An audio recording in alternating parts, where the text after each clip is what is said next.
पूरे जोशो खरोश के साथ अमरनाथ यात्रा पे जो है वो यात्री जा रहे हैं। इसी को लेकर जम्मू कश्मीर के एलजी मनोज सिन्हा ने बालटाल यात्रा कैंप का दौरा किया है और वहां पर यात्रियों के लिए की गई तैयारियों का जायजा लिया है। इस खास मौके पर एलजी ने यात्रा पर जाने वाले अकीदतमंदों से मुलाकात की, उनसे खास बातचीत की है। इस दौरान एलजी ने कहा है कि अमरनाथ यात्रा हमारे कल्चर का एक अहम हिस्सा है। ये यात्रा अमन, आपसी भाईचारे और खुशहाली की अलामत है। मुल्क के मुख्तलिफ हिस्से से अमरनाथ यात्रा पर आने वाले सभी लोगों को मुबारकबाद। अपने दौरे के दौरान एलजी ने यहां पर हर तरह की तैयारियों की बारीकी से जायजा लिया है। साथ ही बालटाल में डीआरडीओ की भी तरफ से बनाने जाने वाले अस्पताल और पुलिस कंट्रोल रूम का भी जायजा लिया है।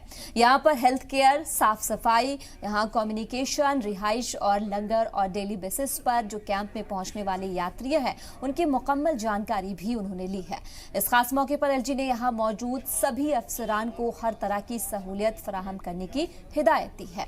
इस बारे में मीडिया से बात करते हुए एलजी ने कहा है कि यहाँ के लोग अमरनाथ यात्रियों की मेहमान नवाजी कर रहे हैं और पिछले साल के मुकाबले इस बार यात्रियों में भी इजाफा देखने को मिल रहा है।